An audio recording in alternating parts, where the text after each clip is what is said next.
Welcome to Kitchen Design Week. I'm Sam, and today we're here to talk about what makes partnerships in the trades truly successful in the design industry. Here we are with Zach Pauls, who brings over 15 years of experience in architecture and project management. Zach is also Special Projects Manager here at Decor, and if the name sounds familiar, he is the son of our CEO. Zach, thank you so much for joining us today. Thank you. Zach, from your experience, what separates smooth, successful projects from the ones that struggle? I think a successful project really needs a clearly defined project scope, project deliverables, project timelines, as well as setting the responsibilities for the team members. Without that information, no one is ever sure what needs to happen and when, and that's really critical to have right from the beginning of a project. Mm-hmm. Making sure that everyone knows what their job is, what their role is. And when they're supposed to do it. Yeah. And having like an overarching goal. Yep. Let's say a design center owner wants to improve collaboration with architects and contractors. Where should they even start? I think getting to know some architects, there's many different online forums that people could check out, but when they're talking with the homeowner, if a homeowner has an architect, getting to know the language and the lingo, and getting some architects in their network to sort of learn how an architect thinks. Mm-hmm. Are there any key habits or mindsets that can lead to better outcomes in communication? Being consistent, as well as being frequent in your communication. So making sure that being regular, if it's a daily communication or consistent with the updates, is really critical, and trying to be expressive in your communication, not leaving things out, being upfront and clear. Right. You can always over communicate. Right, and there's no harm in doing that. No, there's not, until someone sets a limit to it, right? But it's better to be over communicative than under, for sure. Right, and then that leads a lot of miscommunication and Absolutely. frustration. Teams often work better when there's trust. You said it was important to get to know these design partners, use their language, really understand them. That fosters better communication between everyone. What's the first step in building trust and stronger working relationships, other than maybe just getting to know who they are? I think spending dedicated time with someone, right? It kind of in social situations, if you can, right? I think teams or collaborations are really built going for a happy hour drink or grabbing some dinner, learning a little bit about a person's family or personal life starts to create bonds that are outside of a specific project, and that's when that trust is built. Mm-hmm. How can a design center owner identify problems in their process before it becomes a bigger issue? Defining or sort of finding problems in real time can be very, very difficult, right? Because you usually don't know it's a problem until after the fact. I think a critical thing is having a post-project sort of post-mortem or evaluation with the client or team members and say, what were some of the things that we struggled with on the project that was just finished? Documenting those and trying to use those in the process for the next one. I think that really being conscientious and intentional about evaluating as soon as a project is done to make a process better for the next one is the best way to skirt or avoid some of those project missteps. Right, the longer you do something, the better you get at it, and you'd only know how good you were if you, like you mentioned at the beginning, have a clear goal and then evaluate at the end. Then you can see what discrepancies were there in between the goal and the outcome. Absolutely, and I think especially in the kitchen design renovation business, we get to do many of these projects a year, so it gives a lot of opportunity to refine some of those processes. Mm-hmm. And a lot of time to build trust as well.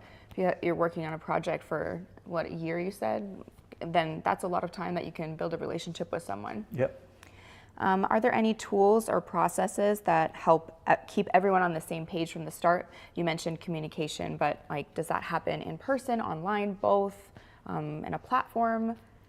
Yeah, I think now with the types of tools that are available, online shared documents are critical. It can be as simple as an Office 365 Word document where people have up-to-date stuff so that each of the team members can have access at all times to the most current information, be that project tasks, outstanding items, calendar or milestone events, but having that in real time, that it's not stuck in someone's email when they, hey, can you send me that again, right? But the team members having everything accessible on the cloud. I think it doesn't matter what the tool is, from a Teams, a Slack, a Microsoft Office, just something that the whole team has access to is critical. Mm-hmm. I know in my experience, like the more often you can share those shared links in multiple places and just make it super clear, the easier things flow. And yeah, if someone takes a day off, you're not left like, where's this information? Absolutely. What are the most common breakdowns of communication during a project? I think people getting busy and multitasking probably is a big one, right? We jump to another project and we let another project sort of fall in the lurch or almost be ghosted in a way. I think being really intentional, keeping lists to like, hey, I got to keep, even if this project is paused for whatever type of reasons, to keep communication between the team to say, hey, it's upcoming, we're re-kicking off next week, or there's something coming up next week, and being intentional like that. But when things fall off, that's when there's usually trouble that occurs. You had mentioned keeping communication open and checking in weekly. When you say when projects kind of get paused, would you still recommend keeping up those like weekly meetings or check-ins, even if there's no news? Absolutely. I think talking with the team, whoever that is it designers and contractors, having a weekly cadence meeting is critical, and having that as a standing meeting that's always in your calendar, if it's a Monday afternoon or a Friday morning. Even if you don't have anything to say, like you're saying, it's important, hey, this is a 5-minute, how you doing kind of thing, but you have it always on the calendar so that when something does occur, you know you have a dedicated time. It kind of forces you to provide an update, even if there's not a lot of issues or things that have occurred. Right, and it keeps the project on everyone's minds, keeps things moving forward, and you never know when you guys get together and start communicating, maybe there will be something that comes up. Yeah, Outlook calendar can be your friend, right? Yeah. So use those tools to keep you automated. Yeah. So miscommunication is unavoidable. It's bound to happen at some point, no matter how many tools or processes you put in place. When it does happen, what's the best way to course correct quickly without delays or tensions between parties? I think people taking ownership and responsibility for the miscommunication, just naming it, right? Like take accountability for it, say, oh, this was a mistake.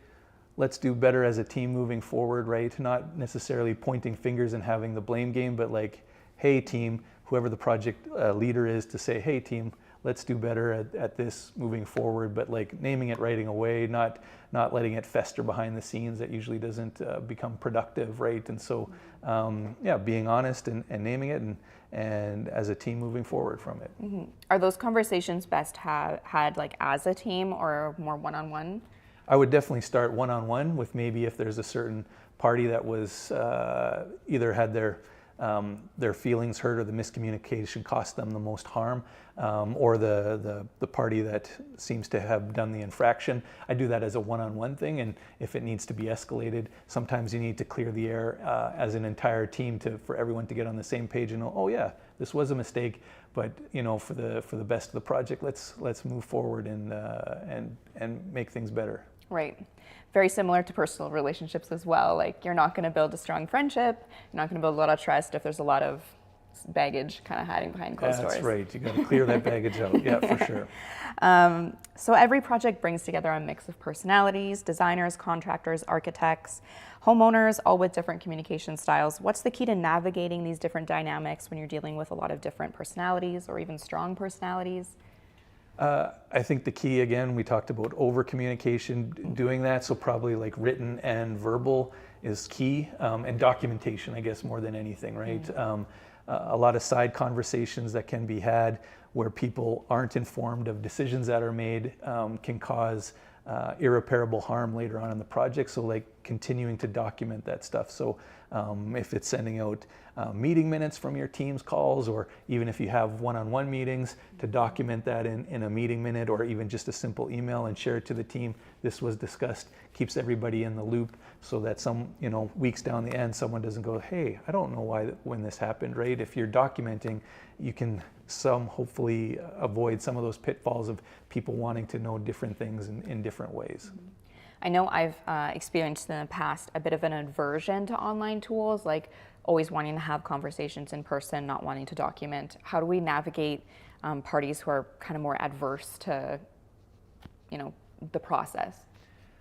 I think one person on the team needs to be responsible for that documentation and the written decision making, right? Because you and I can have a conversation and make a decision verbally, but if that doesn't get disseminated to the rest of the team, they could be heading down a wrong path, right? So I think the roles and responsibilities that we talked about outlining at the beginning of the project is key.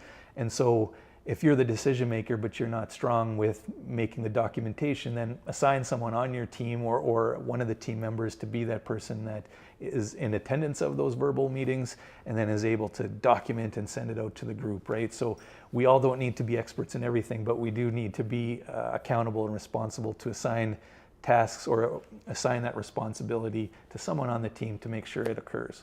Right.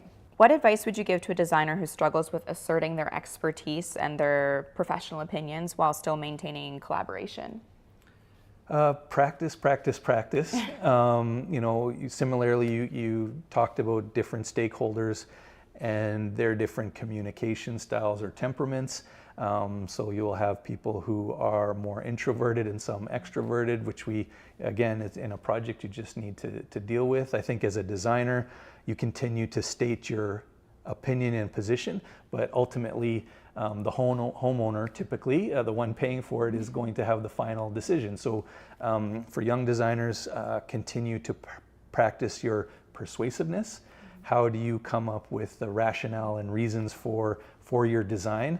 And then find ways to include the other team members or the client's design aesthetic or ideas into that to make it a cohesive or an inclusive design decision rather than the uber knowing designer's one that's applied on there. I think there's ways through persuasive design that you just need practice. It takes experience. Yeah, to be able to say something confidently. Yep. Then you got to do it in front of a mirror a few times. That's maybe, right. Or just give a few bad presentations at first. Don't be Absolutely. afraid to give a bad presentation. And better than none. Absolutely, and there'll be more. There will be more design projects, right? So maybe this one you do the clients, and the next one is the one where you have that killer design idea and you put it in the next project, right? There's always another project. Right, so you can hold on to those good ideas that maybe one homeowner didn't feel aligned with. You can save that and use it in your next project. Absolutely. What's the best way to handle scope creep and handling unexpected changes mid-project? The first ties back to the beginning of defining the scope and deliverables at the beginning, right?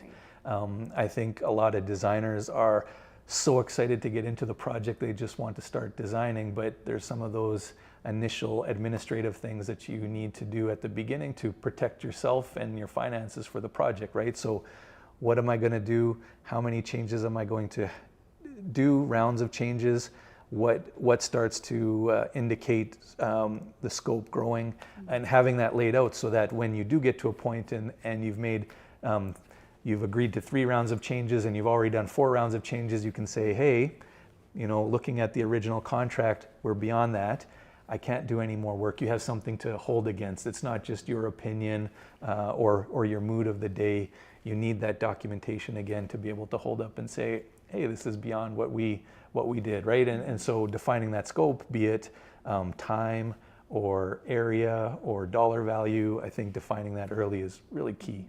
And sticking to it and putting your foot down a little bit and not allowing the client to continue get freebie after freebie. Exactly. And there's always room to renegotiate, I'm assuming. Yeah, there is. And to that, I would define right at the beginning in the scope, what does, you might not be able to define what the scope creep is, but you should define what happens if scope creep occurs, right? So if it's 3 rounds of revisions is included, a 4th round equals this dollar value or this quantity of hour per hour cost, right? It changes over to that. But defining at the beginning, then they know, hey, if this occurs, I hope it doesn't, this is the outcome. So the expectations become very clear if that happens mid-project. Right, and it's just to protect kind of all the parties involved. All the parties. Protect your time, make sure the client does get what they want. I feel like scope creep doesn't have to be negative, because if a project just needs more time, it just needs more time in order to come to completion. Absolutely. But everyone just needs to have or be compensated for the time. They do, and it protects the client too, because sometimes unlimited rounds of revisions just allows for indecisiveness, which doesn't necessarily help the client in the end too, right? It says, hey, we will keep doing this until you're comfortable with it, but also don't be indecisive forever, right? Everybody wants a completed project, not just to work on a project. So, I'm wondering if these smaller design centers who may not have in-house administrators, maybe they have a smaller staff, do they still benefit from having clear boundaries, lots of documentation? What could they do if they feel overwhelmed with this? If you could speak on that a little bit. every size or scale of design center could benefit from just some really simple templates that help them send out a fee proposal or define a scope of work or deliverables or timelines. I think there's lots of resources online that could probably fit most companies' budgets, where people have set out project scopes and deliverables. Even on Etsy, you can get small packages that way. But AI assistants like ChatGPT can help create your business's little scope thing that just, what are the questions that I should ask when I'm starting on a new project as a kitchen designer, right? And doing that early on, you set company templates for yourself, which can be done very economically, but can save you a lot of headache and hassle later on in the process. Right, and also document it for future employees. If you have one great administrator who has everything on their account and it's not shared company-wide, it can become quite a panic when you're trying to pass things along to a new person if these processes are never documented. Exactly. I think in this day and age, if there's any pain point in a designer's process, probably not the first person to have that pain point, right? And a quick Google search can help a lot to solve some of those problems. Are there any red flags that designers can look out for when working with contractors and partners that maybe indicate they aren't willing to collaborate in any meaningful way? Usually I think that happens after the fact. Even if it's a brand new team member, which could be contractor, subcontractor, clients, other designers, how do they treat and act to the people around you, right? That was sort of that trust that we were talking about before. Like if you're getting to know a person, having a coffee and just seeing how they interact with wait staff or other people, you know, the people around them really quickly. Is that someone that you'd want on your team? If they're not, then that's a red flag. Sometimes we have a choice that we don't have to get into a partnership with those people. But if they're already part of the team, I think is just trying to bear with it, complete the project, and then maybe avoid working with them again if they're a toxic individual, right? Sometimes we can't avoid that, but long-term partnerships like that are really detrimental to everybody's well-being, I think. So to avoid it in the future is probably best. Yeah, I think we've all maybe had a brush with someone like that. Yeah. Is there any way designers can protect themselves from difficult partnerships without burning bridges? Or do professional relationships really need to be terminated if alignment isn't communicated? Each individual project might have a unique situation. I think trying to understand what the outcomes are for the design center, if the scale of the project is super unique or big or financially important, that might cause someone to stick with the project a little bit longer if they need to. But, you know, life is short. There's other people who are great to work with. So if it needs to happen and you know that there could be suitable replacements for those individuals, it might be best to do it. I like how you mentioned that life was short, and I think it's really important to create a culture in your business that is healthy and supportive. Could you speak on that a little bit, on maybe a culture that you really enjoyed working in? I think a company culture is a very difficult thing to develop. What I've found during my career is that when you find good individuals to work with, in my experience being different engineers, be it structural, mechanical, electrical engineers, or any kind of collaborator, when you find those good ones, keep them in your phone, keep them close to you, and then try to work with them again. I think there's lots of average, okay people that like do the job, but when you meet those special people that you click with, that you want to be collaborators with, be it a contractor, other designer, stick with them, because that can be a long-term great relationship to deal with. And so I think on an individual level, that's where a lot of the success, I think, has happened, is finding those individuals that you really click with and want to work with again and again. Yeah. I know that that's something that's really special about Decor, is all the relationships that we have with designers and our design partners. Having the opportunity to have met some of them, I have never had a bad interaction with a Decor designer, and it's just, yeah, it's a really great experience to work with so many people who are like genuinely wanting to do their best job. And I think Decor is intentional that way, that we talk as teams.